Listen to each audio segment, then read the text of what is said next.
Antes, Fernando es un joven estudiante nacido en Quito, Ecuador. A la edad de 17 años ha tenido la oportunidad de participar en 33 simulaciones Moon, además de participar como asistente en la cumbre mundial Emion Impact. Fue lead mentor en la segunda edición de Moon en Casa y participa activamente en los programas de Emion Impact Latam. Tiene cargos de liderazgo, siendo parte del directorio del Comité Internacional de Naciones Unidas, WWMU, además de ser el fundador del podcast Reforma EC. A su corta edad ha sido profesor y ha tenido la oportunidad de liderar a varios jóvenes en materia de modelos de Naciones Unidas. Es defensor del pleno cumplimiento de la Agenda Sostenible 2030. Adelante, Fernando, el tiempo es tuyo. Bueno, en primer lugar, buenas tardes con todos y con todas las presentes. Realmente para mí es un honor poder estar aquí el día de hoy hablando un poquito de economía, un tema realmente bastante importante para todos nosotros como jóvenes, para poder comprender un poco más el rumbo que tiene Latinoamérica en estos próximos meses y también ver cómo la economía se ha visto afectada por la pandemia. Igual, muchas gracias por la presentación. E igual, chicos, para tener una mejor interacción, si pueden prender todos y todas la cámara, sería excelente. E igual, cualquier pregunta que tengan dentro de la presentación, la pueden ir escribiendo en el chat y al final de la presentación podré responder. Entonces, una vez dicho esto y sin más preámbulos, voy a iniciar. El día de hoy les voy a estar hablando sobre los retos económicos que tienen los gobiernos latinoamericanos afectados por la pandemia, perdón. En primer lugar, vamos a hablar un poco de contexto histórico. Perfecto. Bueno, listo. Las expectativas para este año en materia económica eran bastante buenas, debido a que, según el Banco Mundial, el incremento de la misma iba a ser del 2,5%. Luego de registrar la peor crisis financiera, tomando en cuenta que esta fue la del 2008. El repunte en materia económica iba a ser bastante bueno. Y en Latinoamérica no era la excepción, iba a ser del 1,6%. Esto, predicciones fueron establecidas hasta, perdón, si me dan un minuto, por favor, tuve un pequeño problema. Como les mencionaba, todas estas predicciones eran hasta el mes de enero, cuando la pandemia todavía no estaba en un pleno auge. Sin embargo, luego de la pandemia ya vinieron muchas más situaciones conexas, las cuales sí afectaron directamente a la economía. En total de porcentaje, en el cual iba a crecer la economía, era de un 3,5 a un 4,1%. Esto en economías emergentes, lo cual realmente es bastante bueno si hablamos de materia económica. Como podrán ver en esta gráfica, eh, la deuda externa, las economías de los mercados emergentes y las economías avanzadas prácticamente se iban a equiparar. Pero como les mencioné antes, esto hasta antes de la pandemia. Esto teniendo presente en el mes de enero hasta inicios de febrero. Bueno, aquí vamos a poder encontrar un poco de la comparación de los indicadores económicos, tanto de enero hasta febrero.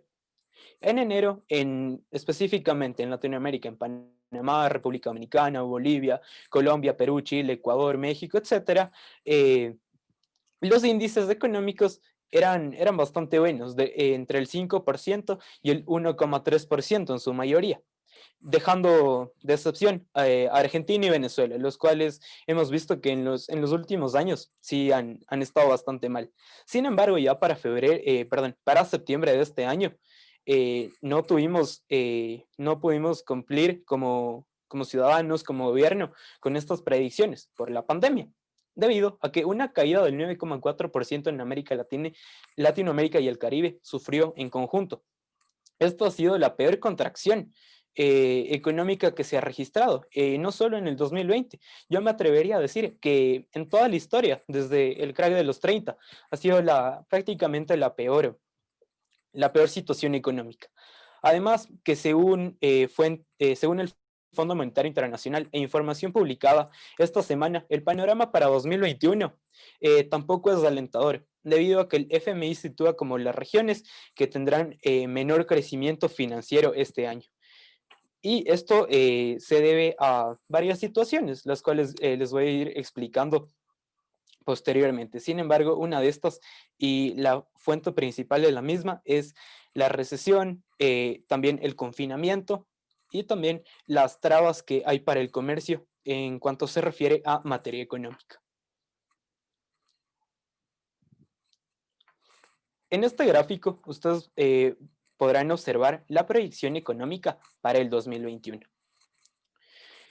La proyección económica que se tenía para enero de 2020, como pueden ver en azul, es la proyección de abril del 2020, perdón. En cuanto en Argentina, el Producto Interno Bruto, el PIB, se iba a ver reducido, iba a haber mermado entre un 4.5% y un 5%. Mientras que tampoco se prevé una alza para el 2021. Como les mencionaba, hay diversos factores y según el mismo Fondo Monetario Internacional, el Banco Mundial y la ONU han mencionado que no va a haber un crecimiento económico. El punto que ustedes podrán ver en verde, este punto de aquí, son las previsiones de febrero de 2020. En Brasil, Chile, Colombia y el resto de Latinoamérica se iba a observar un ligero crecimiento, lo cual se traducía en conjunto a América Latina como región, entre un 3,4% a un 4,1%. Varios países en materia económica iban a crecer, su Producto Interno Bruto iba a ser excepcional este año, tomando en cuenta que el anterior año fue un año bastante duro, pero por inversión extranjera directa, por inyección de liquidez a las empresas, por más préstamos, los cuales se traduce a liquidez a las arcas del Estado, esto se podía ir equiparando e iba a ser mucho mayor la liquidez y también el crecimiento del Producto Interno Bruto. Pero las previsiones para abril, como podrán ver en estos gráficos azules, son que prácticamente todas las economías se van a ver afectadas, entre estas, en su mayoría, la economía de México, la economía de Chile, la economía de Brasil, la economía en Ecuador, a pesar de que no está en este gráfico, sin embargo, sí se va a ver bastante limitada. Partiendo de esto y ya haciendo un indicador en conjunto, América Latina va a reducir entre un 6% y un 9% para el próximo año. Como les mencionaba, no va a haber y tampoco se espera una alza en materia económica. Pero bueno, esto no se remonta solo a Latinoamérica, sino que se remonta a todo el mundo. Como ustedes podrán haber escuchar en Estados Unidos, en Europa, países nórdicos e incluso Asia, la economía se ha visto afectada por el confinamiento, el cual aproximadamente para todos los países fue entre 3, 4 meses. Entonces, como les mencionaba, esto ha ido mermando, ha ido cayendo en todos sus aspectos. Pero bueno, ahora pasaremos a los verdaderos retos económicos que tiene en los gobiernos latinoamericanos en conjunto para poder finalizar el 2020 e iniciar con una expectativa al menos positiva en el 2021. Como primer reto, tenemos garantizar un óptimo sistema de salud pública.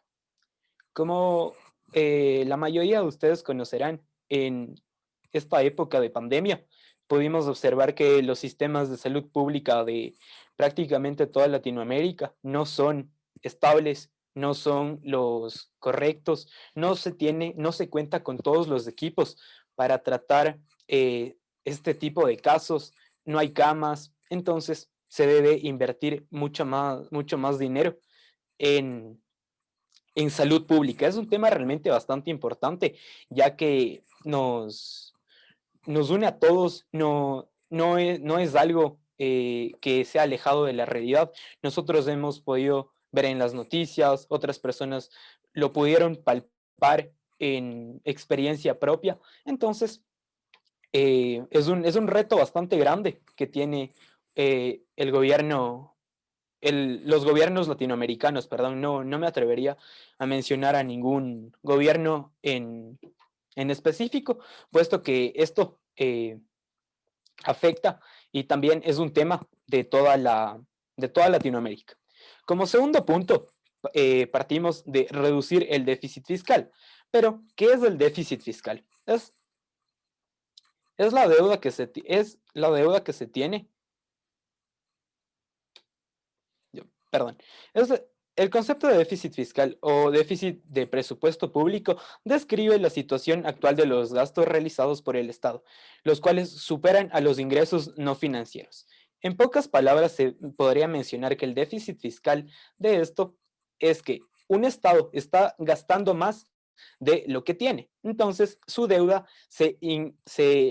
empieza a incrementar, incrementar, incrementar, y a futuro esta deuda ya se ve bastante grande y los estados deben recurrir a otros organismos, a otras soluciones para poder mermar esta deuda. Y esta deuda no solo es con empresas privadas, con organismos multilaterales, con organismos bilaterales, con bancos de otros países, sino también es con estados.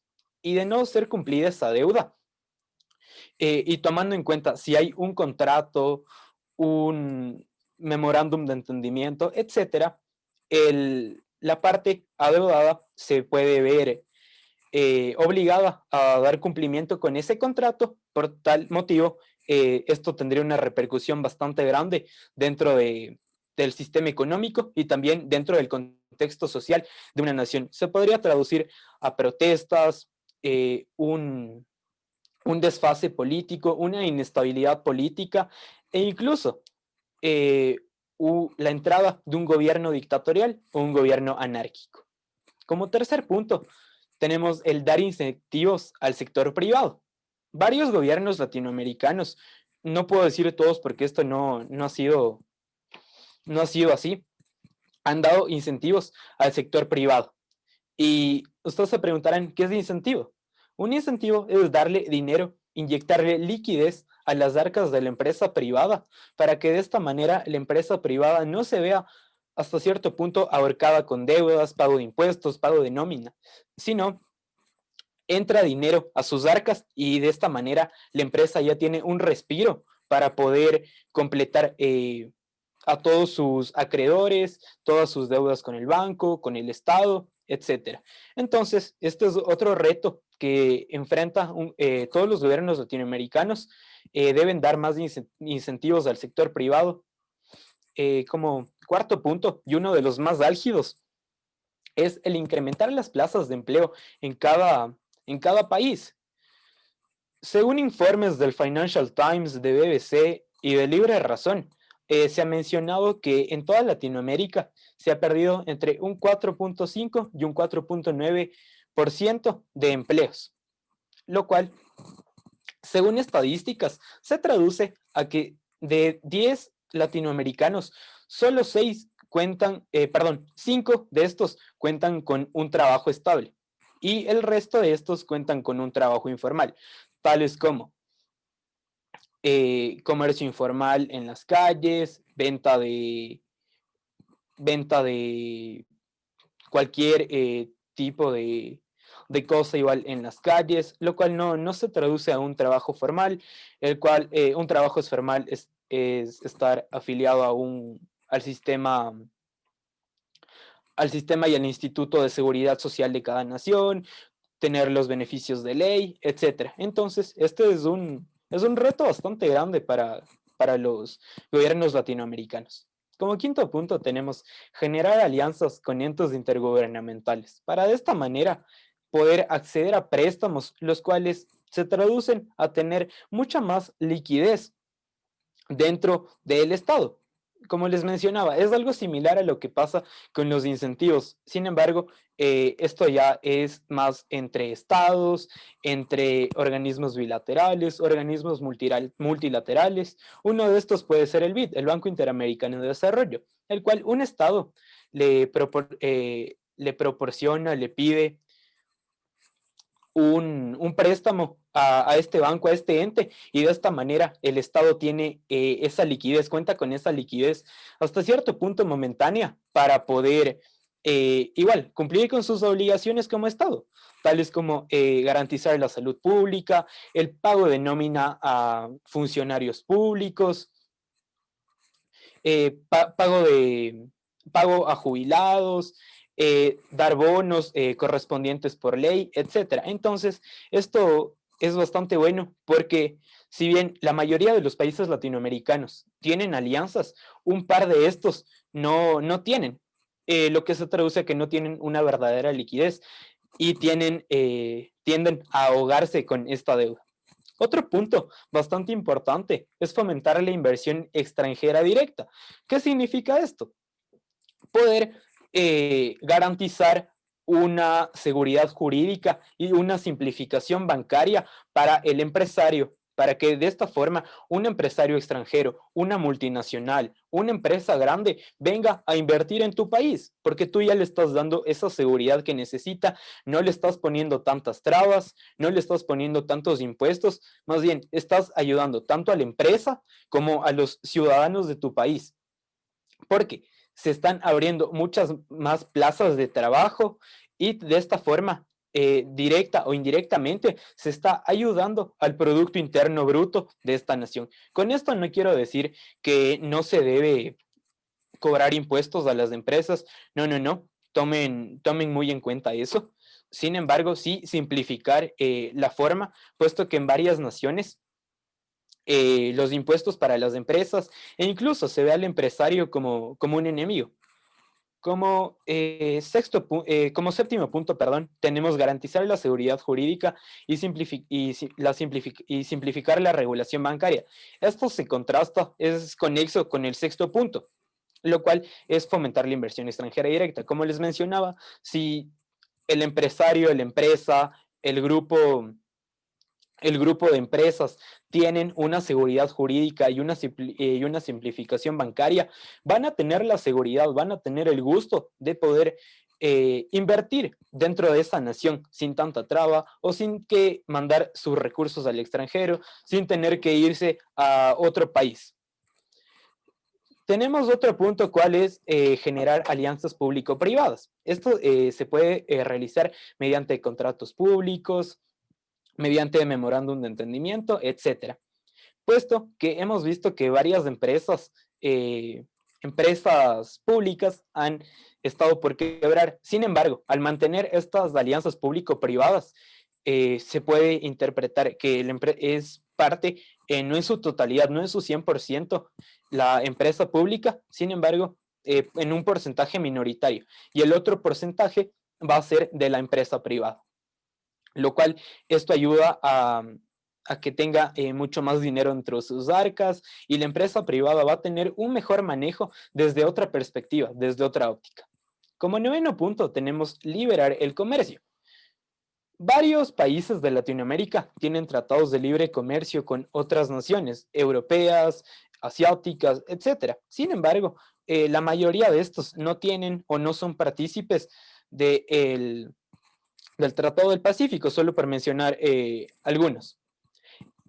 Y esto se traduce a que nosotros como consumidores, compradores de productos, etcétera, tenemos que pagar más impuestos porque no hay un comercio libre. Entonces no se traduce a algo bueno, sino estos impuestos van directamente a las arcas del Estado, pero no, nosotros como ciudadanos no podemos asegurar que se esté dando un óptimo utilización de estos recursos. Hemos visto que varios presidentes de Latinoamérica tienen abiertos procesos jurídicos por mal uso de fondos, etcétera, pero no me quiero adentrar en ese tema.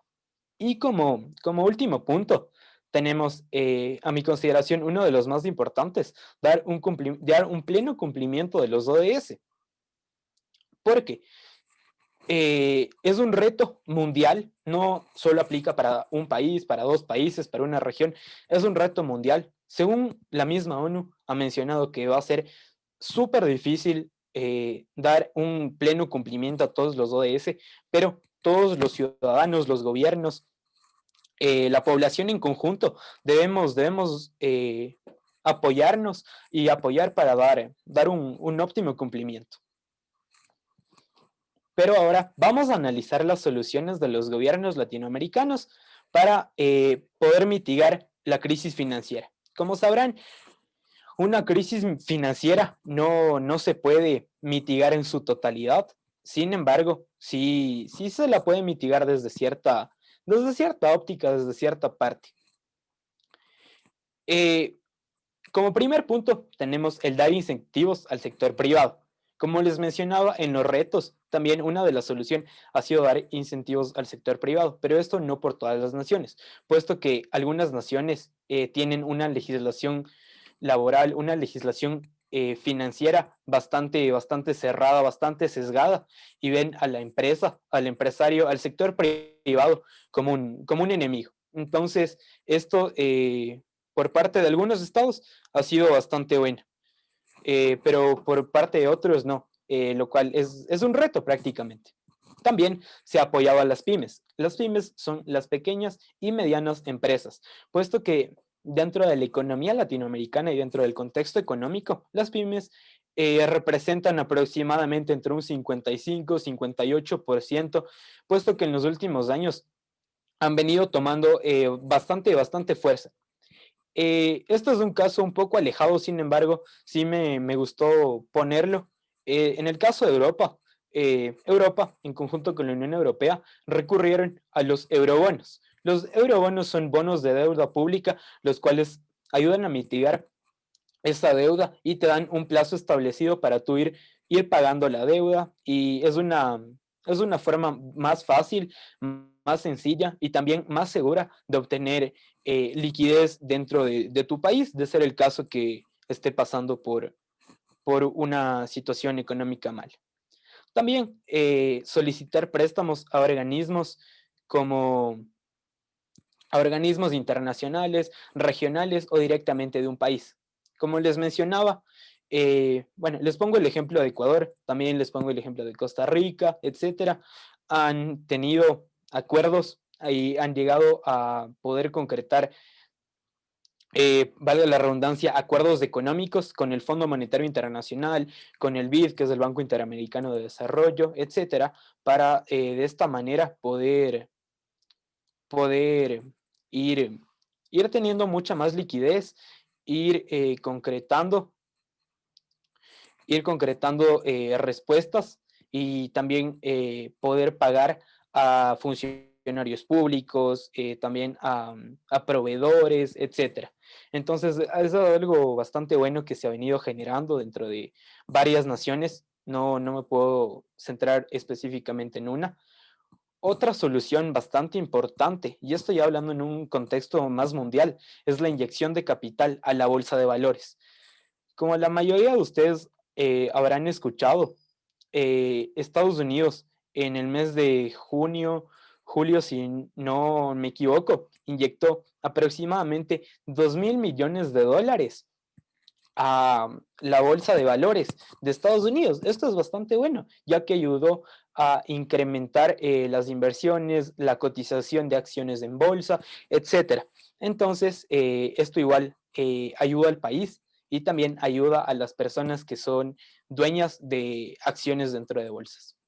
También la emisión de bonos de ayuda para personas con escasos recursos o prácticamente sin recursos. Esto aplica realmente para todo el mundo, para toda la región, puesto que los índices de pobreza extrema son bastante altos. Pero a lo que yo quiero llegar es que el bono se lo puede dar, pero hasta cierto tiempo. Y de esta forma ya se da un alivio, un respiro a estas personas, a esta población por sectores. Entonces, luego se puede buscar soluciones mucho más a futuro, como sería darles trabajo, etcétera. También el aplazamiento de deudas tributarias. En la mayoría de países latinoamericanos, eh, el Ministerio de Finanzas o el Servicio Regulatorio de Impuestos ha ido dando muchos más plazos a las empresas, a las personas naturales, a las personas jurídicas, a pequeñas y medianas empresas para pagar sus tributos, sus impuestos en un plazo mucho más largo. E incluso ha, ha reducido estos impuestos si es que pagas a tiempo, lo cual es bastante bueno, porque de esta manera tú le estás dando una ayuda a la empresa, no le estás ahogando con tener que pagar, tener que pagar, tener que pagar el impuesto, sino puede ir disgregando poco a poco. Entonces, esto es bastante bueno. Otro punto que ha topado y ha tenido bastante fuerza en estos últimos meses tras la pandemia han sido las nuevas formas de contrato laboral. Ya no se usa únicamente por el contrato de 8 horas, que es el más conocido, las 40 horas semanales, etcétera, sino eh, se puede trabajar a media jornada, etcétera. Esto es bastante bueno, ayuda a la empresa a no tener que despedir al trabajador y también ayuda al empleado a mantener su trabajo. Esto es bastante bueno. Y como último punto, de soluciones que han llegado los gobiernos han sido los consensos entre el empleado y el empleador para no ser despedidos. Esto es conexo con el anterior punto, puesto que, como les mencionaba, en algunos países ha habido una reducción de la jornada laboral, ha habido una reducción del sueldo, pero lo que se ha logrado es que no se pierda ese trabajo, esa plaza de empleo. Eso es bastante bueno, puesto que ayuda a que los índices de desempleo no crezcan tanto y se siga manteniendo un empleo formal. Pero ahora vamos a hablar cómo contrastar con los ODS.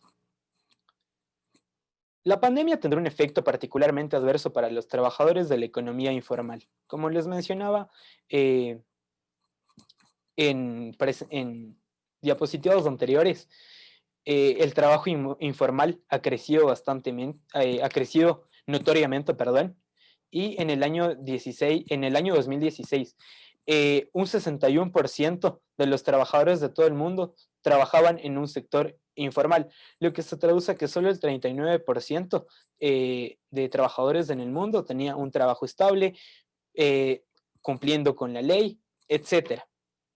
Ahora, lo que puede realizar un Estado es generar mayor cantidad de plazas de trabajo, tener acuerdos con empresas, reformar su legislación laboral, hacerla más accesible, hacerla más dinámica para los estados, para los empresarios.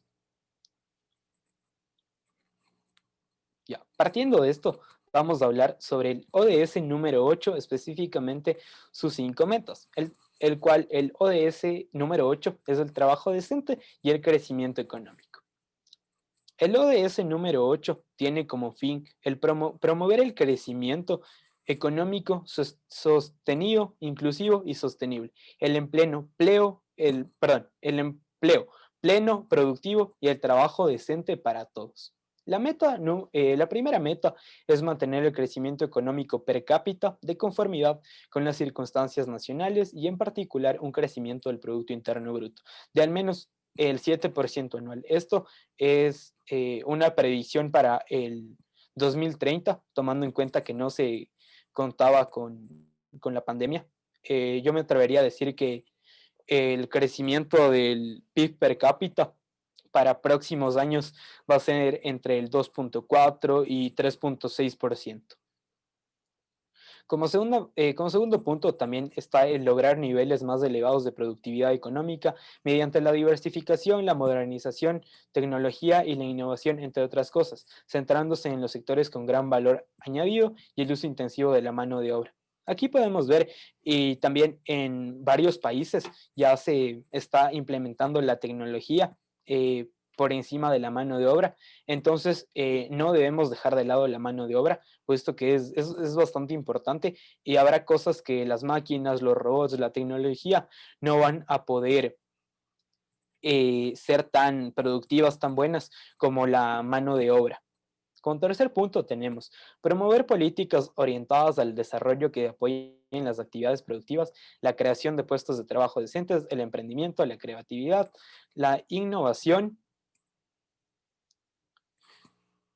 y fomentar la formalización y el crecimiento de las microempresas y las pequeñas y medianas empresas, incluso mediante el acceso a servicios financieros. Es lo que también les mencionaba como un reto y también como una solución que han venido dando los estados que están apoyando a pequeñas y medianas empresas. Pero les pongo un ejemplo. En el caso de Ecuador, eh, hay una nueva forma de crear una empresa, la cual es una SOS, una sociedad por acciones simplificadas. Para esto ya se requiere de menor capital para la creación, es mucho más rápida y puedes tener puedes desempeñarte en varios ámbitos. Ya no es que solo te centras en uno, como comercialización de productos tecnológicos, o si no, importación de bienes, ¿ya? Sino que ahora te centras en más puntos y de esta manera se diversifica la economía. Como cuarto punto tenemos mejorar progresivamente de aquí a 2030 la producción y el consumo eficientes de recursos mundiales y procurar desvincular el crecimiento económico de la degradación del medio ambiente. Para esto, en varios países de Latinoamérica se han implementado políticas públicas para salvaguardar el medio ambiente y también en el caso de países con gran proliferación minera se han creado leyes para una minería ilegal, una minería responsable. De esta manera se está contrastando la economía con el medio ambiente, porque es un mito decir que el medio ambiente no se contrasta con la economía. Y como último punto, tenemos que de aquí a 2030 lograr el empleo pleno y productivo, el trabajo decente para todas las mujeres y los hombres, incluidos los jóvenes y las personas con discapacidad, así como en la igualdad de remuneración por trabajo de igual valor. Un punto que ha sido bastante álgido, no solo en Latinoamérica, sino en todo el mundo, ha sido la desigualdad en cuanto se refiere a salarios entre hombres y mujeres. Varios de estos se han visto influenciados porque al hombre le pagan más, a la mujer le pagan menos, no hay trabajos para jóvenes. Sin embargo, eso es un reto, como yo les mencionaba en los retos, que se debe garantizar un trabajo óptimo para todas las personas con una misma remuneración, sin distinción alguna, puesto que no importa si es mujer, no importa si es hombre, o si es joven, todos y todas tenemos las mismas capacidades para desarrollar este trabajo. Pero, ¿cuál es la solución y qué podemos hacer nosotros como jóvenes para aportar con los ODS, la economía de nuestros países, etcétera? Como primer punto está generar emprendimientos. A, a todos en algún punto de nuestras vidas, perdón, se nos ha ocurrido una idea, pero esa idea debemos potencializarla, debemos ponerla en acción, puesto que las ideas no se defienden solas. Por tal motivo, eh, y defendiendo estas ideas, poniéndolas en acción, podemos generar un emprendimiento, iniciar tu pequeño negocio. Si tú tienes la habilidad, les pongo como ejemplo, de hacer postres, o si no, de enseñar algo, etcétera, tú ya puedes ir estableciendo, estructurando las bases de tu pequeño negocio. No es que vas a generar ingresos millonarios, sin embargo, sí vas a generar ingresos pequeños que a la larga sí se van a traducir en varios millones si tú como joven le pones ganas, le pones ánimo, cumples con todo lo requerido, vas a poder a futuro ser un empresario. Como tercer punto tenemos generar una actividad económica mediante tu conocimiento. Todos los presentes, todos y todas las presentes dentro de esta sala, dominamos algún campo. Entonces, desde ese campo nosotros podemos generar un medio económico, podemos enseñar o podemos, les pongo como ejemplo, Si yo sé cocinar, te doy clases y te cobro $5 la hora, ¿ya? Ahí ya estamos generando una actividad económica mediante nuestro conocimiento. Como cuarto punto les puse invertir en la bolsa de valores. No es que como jóvenes vamos a invertir igual 15,000, 20,000, $1,000,000, no. Sin embargo, con nuestros ahorros, nosotros vamos a poder invertir $20, etcétera. En el caso de la Bolsa de Valores de Quito, no hay un monto mínimo para, para poder invertir. Entonces, tú con tus ahorros de tu mes, de tu semana o tus ahorros de todo tu año, puedes ya invertir dentro de la bolsa de valores y esto va a generar a un corto, mediano y largo tiempo una ganancia para ti. Y como quinto punto, y para mí el más importante, está innovar, puesto que si algo ya está creado, algo ya está establecido, ¿por qué no innovamos y creamos algo mejor? Algo mejor que ayude, que sea más dinámico, que incluso sea mucho más barato, reduciendo costos de material, etcétera. Innovar. Con todas nuestras ideas podemos sacar grandes proyectos para toda la sociedad. Ahora vamos a hablar un poco del e-commerce. Pero, perdón, ¿sí se está viendo? Ya, gracias. Ahora vamos a hablar del e-commerce. ¿En qué consiste? Consiste en la compra y venta de productos o de servicios a través de Internet, tales como redes sociales, plataformas digitales y otras páginas web. De 2015 a 2019, el e-commerce ya venía tomando bastante fuerza. Como podrán ver en la gráfica, más del 50% de personas ya ha comprado por internet. Uno de cada cinco euros se gasta en internet. Y un ejemplo bastante palpable de esto es lo que pasó con Amazon. La compañía de Amazon en el 2020, en los meses más críticos de la pandemia, ganó aproximadamente 13,3 billones de dólares en cuanto se refiere a venta de productos, X producto, por vender mediante plataformas en línea. Y como podrán observar aquí en la gráfica, 2020 no, tuvo un incremento notorio, aproximadamente entre 4,5 y 5,8 mil millones de dólares, esto a nivel mundial. Y entre los meses de abril y junio, los negocios a nivel internacional alcanzaron un paso hacia la digitalización por el incremento del 67% en cuanto se refiere esto a ventas online o ventas en línea.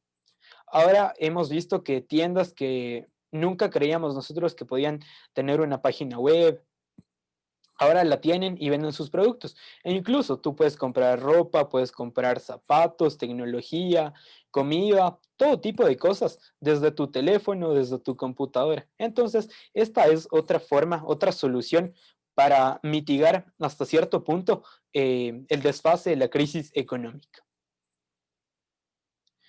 Ya para ir culminando, les tengo un fun fact el libro Antifrágil de Taleb Nassim, el cual menciona, en lo económico, sistemas frágiles y antifrágiles. En el lado opuesto a lo frágil hay cosas que se benefician de la crisis, pues prosperan y crecen al verse expuestas a la volatilidad, al alzar al desorden y a los estresores. Y les encanta la aventura y el riesgo y la incertidumbre. La antifragilidad es más que resiliencia o robustez. Lo robusto aguanta los choques y sigue igual. Lo antifrágil mejora. Esta propiedad se halla dentro de todos los que han cambiado con el tiempo. Las revoluciones, la innovación tecnológica, el éxito cultural, la supervivencia empresarial, las buenas recetas de cocina, el acento de ciudades, las bacterias resistentes, incluso nuestra existencia como especie. Básicamente es lo que pasó dentro de la pandemia. Algunas cosas innovaron, otras cosas siguieron como estaban prácticamente, pero con el punto que yo me quedo es que las bacterias resisten, incluso nuestra existencia como especie. En síntesis, y para ya ir culminando esta presentación, la economía se ha visto bastante afectada en los últimos meses debido a la pandemia. Los retos no son solo para los estados, son para todos los ciudadanos de la región y el mundo. con trabajo, esfuerzo, políticas fiscales amigables, seguridad bancaria, multilateralismo, apoyo financiero y las personas adecuadas ocupando los diferentes cargos públicos, cada país podrá mejorar en materia económica para salir adelante y dar un pleno cumplimiento a los ODS y cumplirlos en cada país. Muchas gracias por toda su atención. Espero que esta presentación haya sido de interés para todos, hayan aprendido un poquito más de economía, un tema coyuntural, un tema realmente súper importante dentro de cada uno de nuestros contextos y para poder comprender un poco más. Gracias.